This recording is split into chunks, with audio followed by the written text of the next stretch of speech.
जीवन एक दौड़ नहीं, एक शांत यात्रा है। कभी कभी हमें सबसे गहरा ज्ञान अकेलेपन की खामोशी में मिलता है। यह उस कछुए की कहानी है जिसने अकेलेपन की लंबी रात में सीखा कि अगली सुबह का सूरज उसके कोद के दृढ़ निश्चय से उगता है।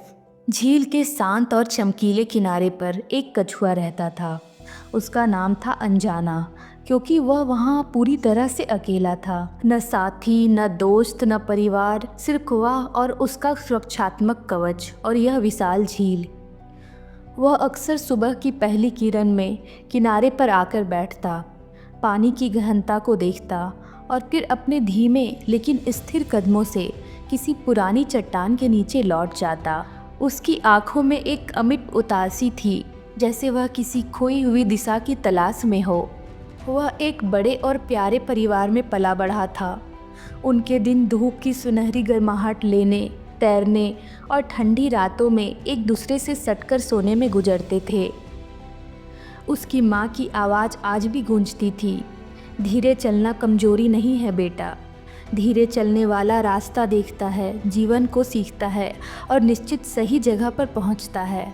तब वह इन गहरे शब्दों को नहीं समझता था, उसे तो बस खेलना आता था। पर एक दिन बिना किसी आहट के उसका परिवार झील छोड़कर चला गया। शायद वे पानी और भोजन की नई दुनिया खोजने गए हो और किसी कारणवश वह पीछे छूट गया। वह वहीं रह गया। अब अकेलापन उसका नया साथी था। शुरुआत में वह रोज किनारे पर खड़ा होकर लौटने वाले साये का इंतजार करता, हर लहर को देखता, हर आहट को सुनता, इस नाजुक उम्मीद में कि कोई लौट आया हो। पर समय बीतता गया और धीरे धीरे उसे समझ आ गया कि वे अब वापस नहीं आएंगे।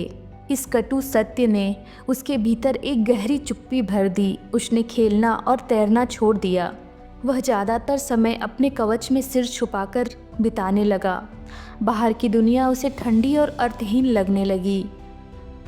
जब इंसान नहीं, जानवर नहीं, तब प्रकृति ही उसकी नई साथी बन गई।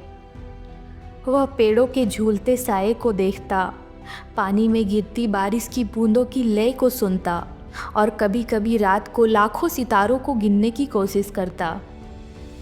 एक शाम जब आसमान नारंगी और बैंगनी हो रहा था, उसने महसूस किया कि सूरज भी रोज डूबता है, लेकिन अगले दिन फिर उसी निश्चय से लौट आता है।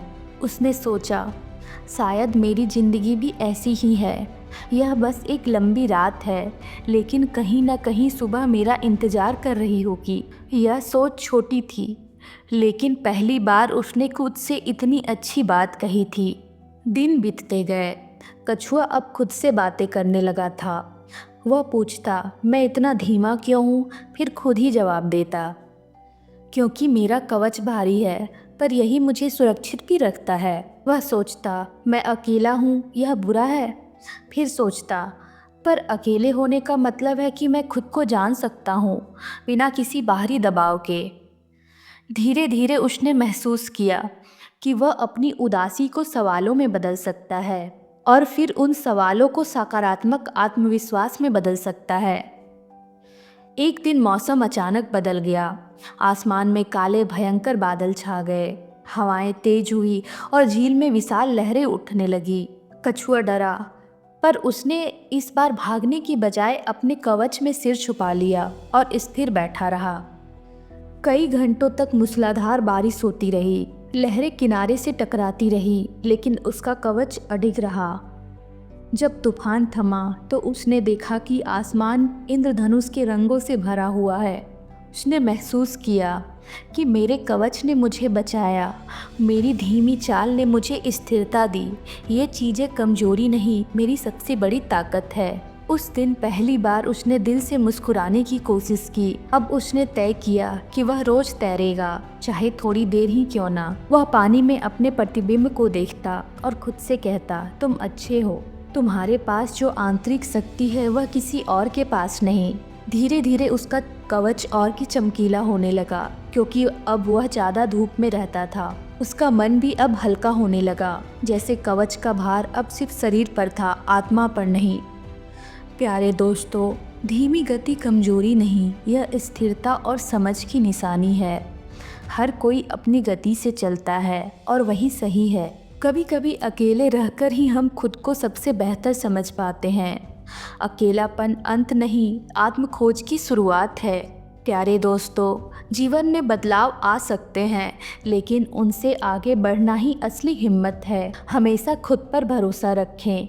जब कोई साथ नहीं होता, तब हमारी आंतरिक शक्ति ही हमें आगे बढ़ाती है। अगर आपको यह कहानी अच्छी लगी हो तो वीडियो को लाइक करें और चैनल को सब्सक्राइब करें। धन्यवाद।